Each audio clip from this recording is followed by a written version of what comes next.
ভগবান আমাদের খুব সুন্দর একটা উপহার দিয়েছে, যেটা মানুষ জীবন। এই মানুষ জীবনটা আমরা খুব সুন্দরভাবে উপভোগ করতে পারি, কিন্তু কিছু মানুষ আছে এটা উপভোগ না করে পরের কুটকাচালি করে, কিন্তু এই কুটকাচালি করাটা খুব খারাপ, তারা বোঝে না। তাদেরকে তুমি বুঝিয়েও পারবে না, তারা ভাবে এটাই ঠিক। আসলে কি জানো, তারা নিজেরা লাইফে ভালো নেই, তার জন্য কাউকে ভালো থাকতেও দিতে পারে না, আর কি চায়ও না যে তারা ভালো থাকুক। এরা বুঝে যায় যে আমাদের কার কখন কি হয়ে যাবে কেউ বলা আর কি কেউ বলতে পারবে না, বলা যায় না। এটাকে ভালোভাবে নেওয়া উচিত, ভালোভাবে বাঁচা উচিত। আমরা 5 বছর আয়ু নিয়ে এসেছি না 10 বছর নিয়ে এসেছি কেউ জানি না আমরা, কিন্তু তাহলেও কেন মানুষ সময়গুলো নষ্ট করে দেয় জানি না, এটা বোঝার বাইরে।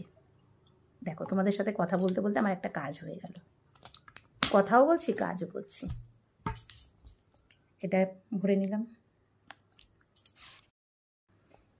কিছু অভিজ্ঞতা, কিছু মানুষের ব্যবহার,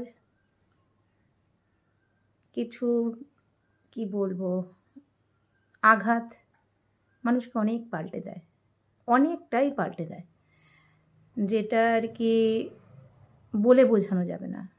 না আমি বলে বোঝাতে পারবো, না কেউ বলে বোঝাতে পারবে।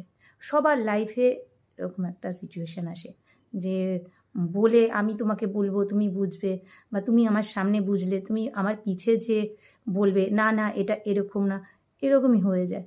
এখন মানুষ যার জন্য গপচুপ হয়ে যায়, কেউ কিচ্ছু কাউকে বোঝাতে চায় না, যে যেরকম বুঝছে সেরকম বুঝুক।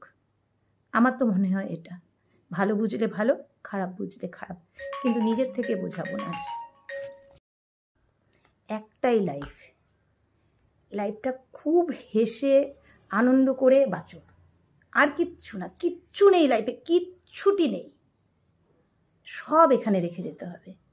যেই আমাদের এই শ্বাসটা আটকে যাবে, দেখবে কুইন্টালের পর কুইন্টাল কাঠ দিয়ে আমাদেরকে জ্বালিয়ে দিচ্ছে। হাসো, বাঁচো, নিজের জন্য বাঁচো, কারো ক্ষতি করে না, মন খুলে বাঁচো।